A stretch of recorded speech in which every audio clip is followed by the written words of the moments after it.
There is one single skill that, if mastered, can lead to an unstoppable domino effect of you becoming an authentic force for good in society and the world at large.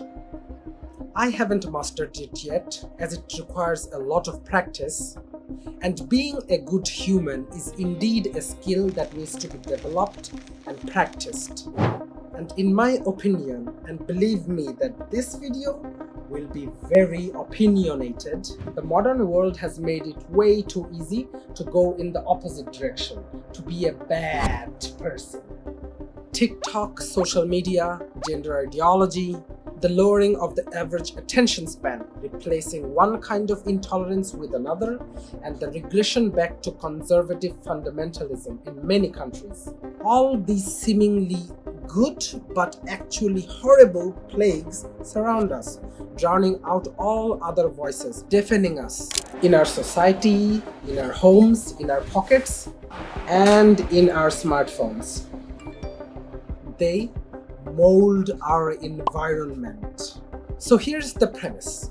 I believe the best way to be a good, authentic, honest, and kind person is to change the environment in which we live.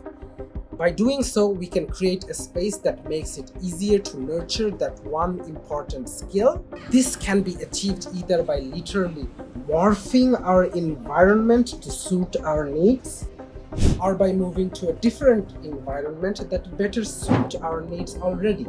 I am personally opting for the latter case, and I want to share my rationale with you. I want you to listen, because that is quite literally the skill that I'm referring to.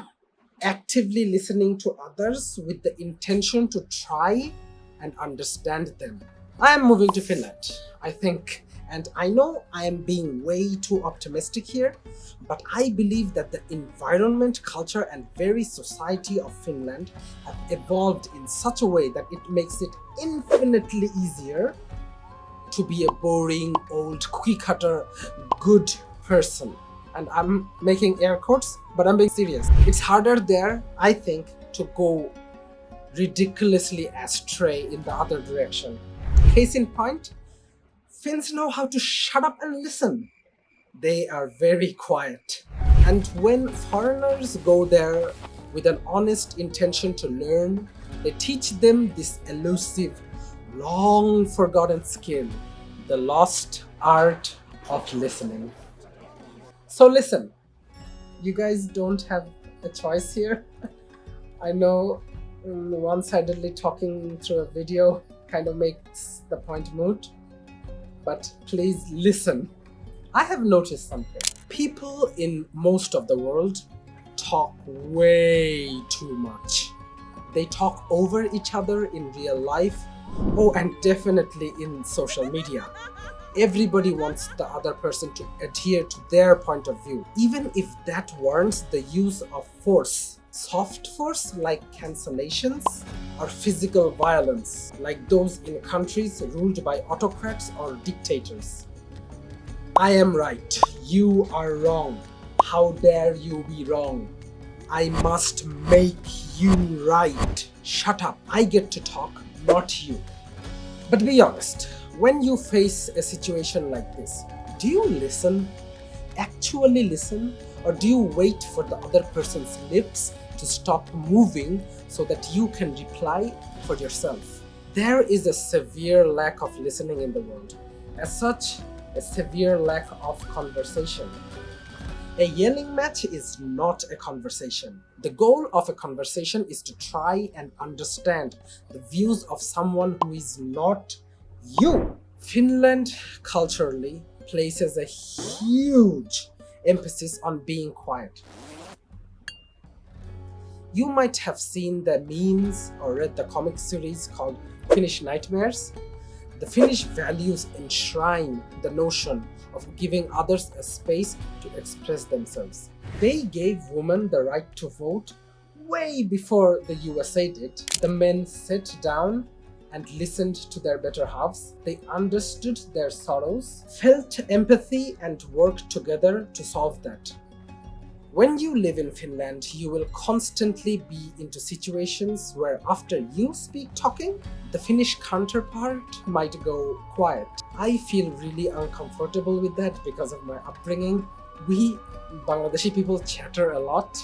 Sometimes that's good, but it's really bad for learning the skill of active listening.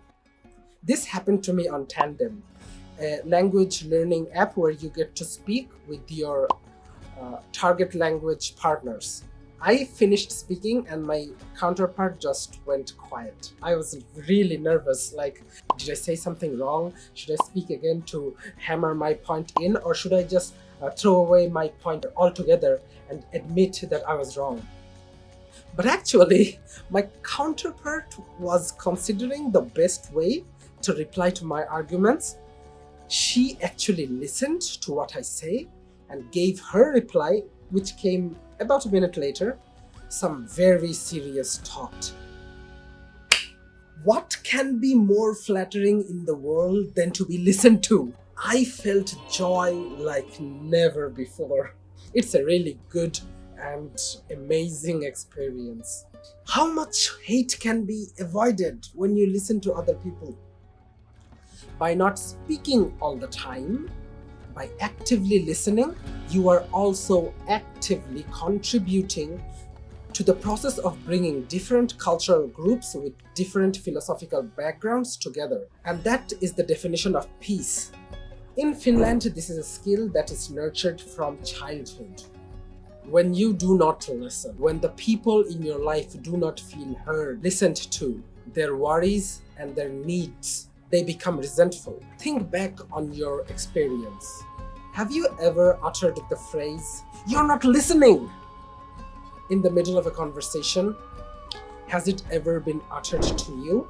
How do you feel when someone said that? When you said that? Did you feel like a good person or a bad person in either of these cases? The Finnish education system emphasizes active learning and student participation. Teachers encourage open discussions and value students' opinions. Collaborative learning activities promote active listening and respectful communication.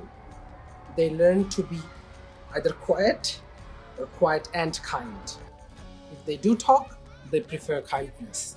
They give space for reflection. They take turns, allowing each person to speak and be heard. Yes, because listening, again, let me hammer this point in. It is a skill that you can learn and nurture. It is a scientific method that has rules you must follow, non-verbal cues that you must notice, such as body language and eye contact. All this makes them amazing listeners. Very few people have empathized with me as much as the random Finns I talk to over the internet. Isn't that just sad? I am a bad listener. I come from a culture of bragging and talking. I will stay in Finland for 2 years. And one of my goals during that time is to practice my active listening skills, to become a better active listener. I want to learn how to shut up and listen. I'm really bad at doing that. And this is where the caveat comes in. I realize that I idealize the Finnish society a lot, but they do have their problems. Some problems will be because I am a foreigner and I might miss a lot of the cultural norms there, and this might actually fail in my quest to become a good listener. Okay, so let me mention the caveats. From what I feel after reading a lot of articles online and talking to some of my Finnish friends, honest conversations, think that a large part of why Finns are good listeners is because they are forced to become that, as the Finnish culture is so introverted and reserved. My Finnish friends told me that a lot of the social norms and expectations actively discourage the overt expression of opinions other than a classroom setting. And that's something I really enjoy doing. I'm doing it right now. And I hate to agree with my Finnish friends because on Reddit, YouTube videos like Alexi himself, Har Finland, and Road to Finnish, and even some of my countrymates, I feel that a large part of the social interactions in Finland work because of the inbuilt shame mechanism that is soldered into their culture. That if you stand out, even if it is for a good cause, that might offend many people and be considered a bad thing, like you are bragging or you are loud and noisy. Kind of like Japan on that regard. Is that why there's a lot of Japanese people in Finland who speak very fluent Finnish, and a lot of Finnish people live in Japan who speak a lot of fluent Japanese? Yeah, Finland is a lot like Japan in that regard, and that was not a compliment. 私は日本語を喋ります。日本大好き。私を嫌いにならないでください。ごめんなさい。So, in conclusion, even with that caveat, I think for me, who is only going there for 2 years, according to my current plans, Finland is definitely a good training ground to be a good person. I mean, it could even be argued that because those caveats exist, that Finns are so good at being quietly curious. They're two sides of the same coin. It's only when those caveats go to the extreme ends that it's a bad thing. In 99% of the cases, those caveats are basically the rules of being a good active listener. It's a delicate game of balance, and for the most part, I think they're doing fine, the Finnish people. Japan, not so much. But I love anime, so you can't hate me. This is a goal, and I'll probably fail. As in, I will not succeed 100%, as long as I can become 50% a better listener than I am currently right now. That's good enough, because in Finland, being good enough is good enough. A lot of people call me an ideologue, and I think there's some truth to that, because I have opinions, even about stuff that I don't have opinions on. Whether it's the social issues in America, like the trans debate, politics, or in Europe, the current laws changing in Finland because the right-wing parties came into power. There's a lot of talk going on that, and I have opinions. A lot of them are conservative, a lot of them are very liberal, a lot of them are egalitarian, anarchists, and even totalitarian. I'm a complicated mix of a person, and it's also a delicate game of balance for me.